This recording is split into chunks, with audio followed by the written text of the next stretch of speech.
Hello everybody and welcome to part 26 of Kerbal Space Program. The journey continues. We start by blasting off from the KSC with one of our Brunel Mark II rockets. Tom Kerman is in command for this one and he is joined by our scientist Jeblov and our engineer Dottie.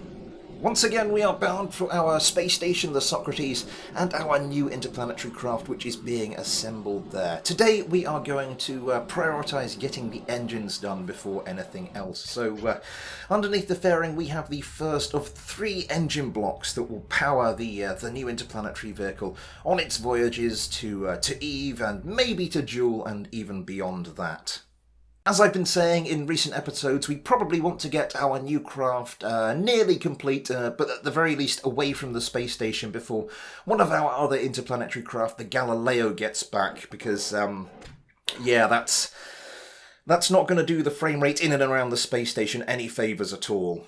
For the engines here, we are going for the open cycle gas core engines, which is one of the engines which comes with KSP Interstellar, one of the mods we're using for this series, and one of the ones we've recently unlocked with all of the science we've been bringing back to Kerbin.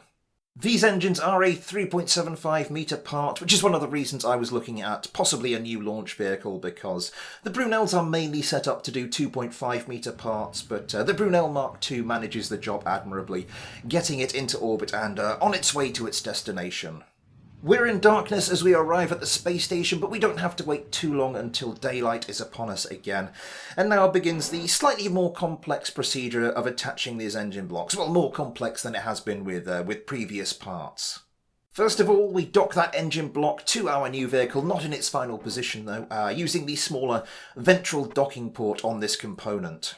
From there we have to get rid of the docking adapter we've been using to manoeuvre this thing about, so we get that attached to one of the space station's spare large docking ports, before coming back and docking with the engine block's dorsal docking port. Moving this part into place was tricky because this whole thing is now very asymmetrical, which makes getting the engine block pointed in the right direction and manoeuvring it into place very difficult. But we overcome those challenges, and before too long we get the engine block securely docked onto our new vehicle. Having taken a moment to briefly admire a job well done, our Kerbals go and grab the docking adapter they discarded earlier. We don't want to leave any junk lying about up here, before they start to make their way back down towards Kerbin and back down towards the KSC, discarding any excess load they have to burn up in the atmosphere. After our borderline success with landing the command module back at the KSC towards the end of last episode, things don't go quite so well for us this time around, but I'm not too worried. We've got plenty of time to fine-tune and perfect that. We do have more pressing things to worry about, however. We've got 2 more of those engines to take up before our new vehicle is at least minimally functional, so let's get straight back at it. Corkin Kerman is in the driving seat for this one, and he is joined by Gwenby, and for only his second mission, Barbas Kerman. Now, these engine blocks do have quite a lot of fuel storage on them. The 2.5 to 3.75 metre adapter alone has a capacity of 3,000 units of fuel, which is quite a lot. So I'm taking these things up partially fueled because, I mean, the engine's 20 tonnes as it is, and the lifting capability of the Brunel Mark II, which we're using here, is round about the 40-tonne mark. I haven't tested it further. It could probably lift a little bit more and get it to the space station, but time's at a bit of a premium at the moment, so I haven't really had the luxury of testing it further. It should only mean 1 extra launch for us. The amount I've taken out of the fuel tanks is such that we should be able to fill them back up with just the 1 lift, just the 1 launch with a Brunel Mark II. That should get the job done. The engine block itself is not only very heavy, but it's also a pretty bulky payload, especially with the just the length of that engine and the decoupler shroud that we've used to attach it to the stack. So extracting this thing from the rest of the rocket is a little bit more complicated than it is normally with the Brunel Mark II, which is pretty complex enough. It just means we're going to get rid of the decoupler shroud on the CSM's engine before we retrieve the payload and start to take it towards the space station. Arriving at the Socrates, we can start to manoeuvre this thing into place. We start by getting it docked to our new vehicle before getting rid of that docking adapter. It's the same dance we did last time, you know the drill and all that. I did consider draining some of the fuel out of this engine block and into some of the spare capacity that first engine block had, but I decided against it in the end. It might imbalance things even further and make things worse, so we just left things as they are. I might give it a try next time, we'll have to wait and see. But anyway, it's not too long before our diligent crew have this second engine block attached, and now they can go and grab that docking adapter and get out of here. As for our latest attempt to land at the KSC, well, we make some more fine adjustments. We trim it some more, but this time we come up a little bit short. I think I started burning a little too early, and I'm starting to think that maybe, as I mentioned in a previous episode, quite a few episodes ago, I think it might just be so sensitive to starting conditions that it might just make the whole effort a little bit more bother than it's worth, but I'm not giving up quite yet. Anyway, our Kerbals do touch down safely on Kerbin's grasslands. I mean, not too far away from the KSC. They could probably drive that. But yes, we need to move on to our next mission, and there are absolutely no prizes whatsoever for guessing what we'll be doing in that. That's right, calm your shock and surprise. We are taking up the third of those 3 engine blocks, once again aboard a Brunel Mark II. Tommel, Jeblov and Dottie Kerman take their turn for this one. I'm still not entirely sure what we're going to do with our new craft once this final engine block is attached. It's strange how my thoughts on the subject have evolved. Originally I was thinking, well, we'll probably have to move this thing away from the space station before the Galileo gets back. And then it was, well, we'll definitely have to move this thing away from the space station before the Galileo gets back. And now I'm thinking I'll probably have to move this thing away from the space station before we've finished the construction. I mean, it will be a functional craft once we've got this engine block attached, but there'll still be some bits and pieces we need to add, some extra fuel capacity to make sure it has its full potential of Delta V. I'll make a decision about that shortly. We don't really need to worry about that too much during this mission. Once we're in orbit, we can once again begin the rigmarole of removing our payload from the rest of the rocket. Now, I've slightly modified the Brunel Mark II to do this, but what I think I might do is have 2 versions. One where you get rid of the CSM's engine decoupler shroud in this fashion, and one of the more traditional Brunel Mark IIs, because this is more handy for certain types of payload, but the other one does come in useful for other types. So, yeah, I think that having both of them at the same time might be useful. Plenty for us to ponder on the way up then, but we have to leave that to one side as we arrive at our destination. We come in daylight this time, but we're just about to lose that, and in fact by the time we get our initial docking done, we are in darkness. A bit of time acceleration fixes that though, and before too long we are ready to proceed in much the same way we have done in the previous 2 missions. I decided I wasn't going to drain any more fuel out of that engine block. I'm just going to take it slowly, and that does the trick. We get ourselves lined up nicely, and before too long we have that engine block attached to our vehicle, and our new craft is ready to fly should we choose to. Whilst we contemplate what exactly is going to happen to this craft now, our Kerbals, their mission complete, can grab that superfluous docking adapter and begin to head for home. Our attempt to land the command module back at the KSC doesn't go too well. I burn a little bit too late, and of course when you're travelling at over 2 kilometers per second, a little bit late translates to quite a lot of distance. I don't think we're really going to be able to reliably do this without modifying the command module some way in order to make the landing site a little bit more controllable than it currently is. But yeah, regardless, we need to get cracking on because there's still a lot more to do.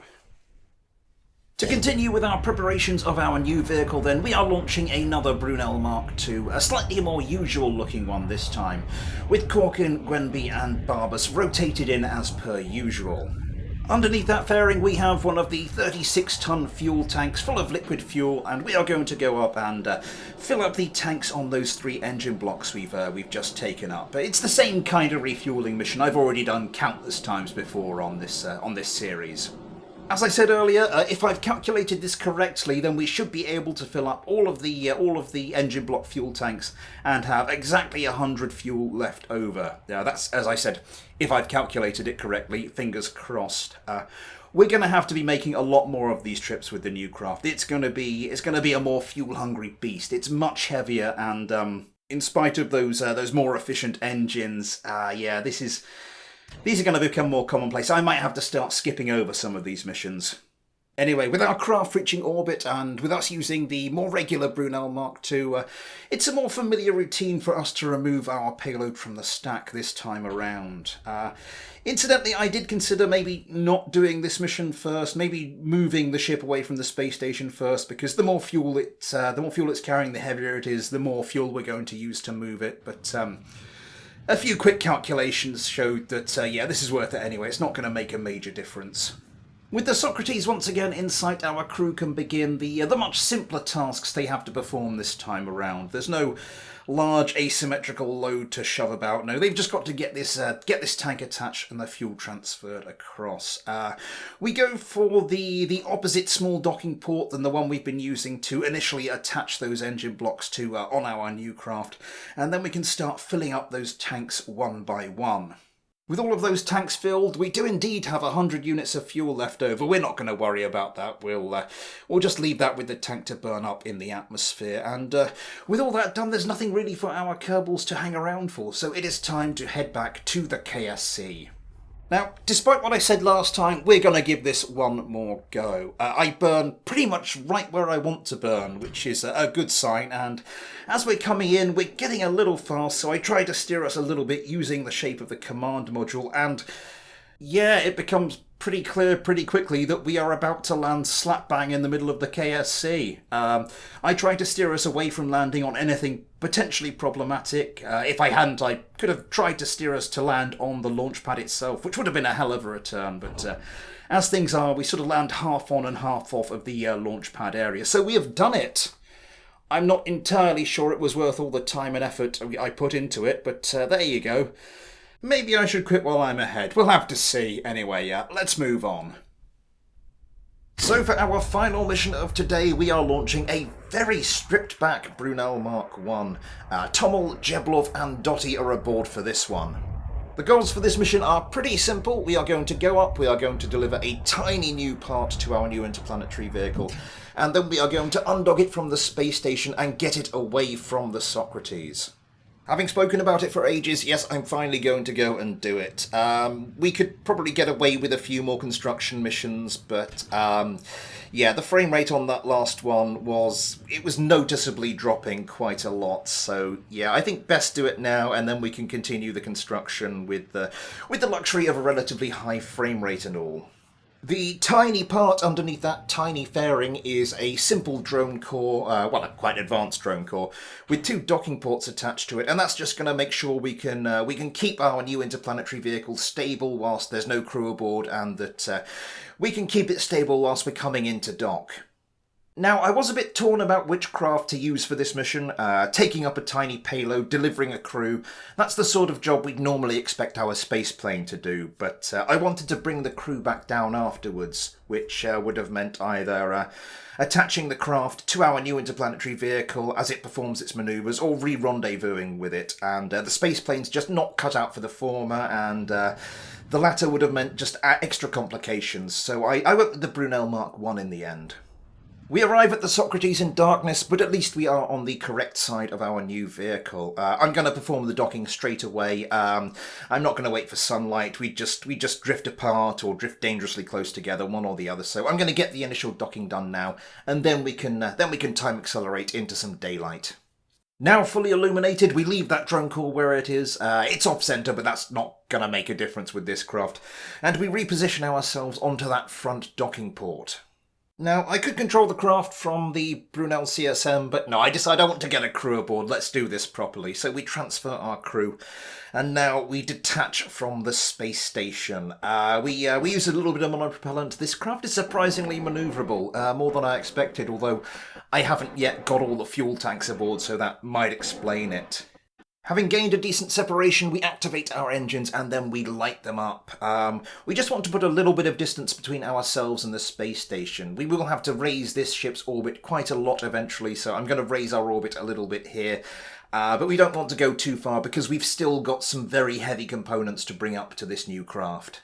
We don't open the throttles up all the way, we don't need to, which is a promising sign, and we get our orbit circularized at about 275 kilometers in altitude. Everything has gone to plan with our little maneuver cum test flight, and that is the mission accomplished. So it's time for our Kerbals to transfer back across to the CSM and to start making their way back down to the surface of Kerbin and maybe, who knows, back to the KSC. Yeah, I'm going to give this one another go. So we get ourselves lined up, we burn almost exactly where we want to, and before too long we find ourselves coming down over the KSC, and we do touch down just on the KSC Peninsula, not too far away from the runway. So that will bring an end to this mission and to this episode. I do hope you've enjoyed it, everybody. If you haven't already, please consider liking, subscribing, and possibly even following me on Twitter, link in the description. Next time we've got to add the finishing touches to this craft. We may even get round to the arrival of the Galileo. We'll have to see. But for now, thanks for watching, take care, and I'll see you next time.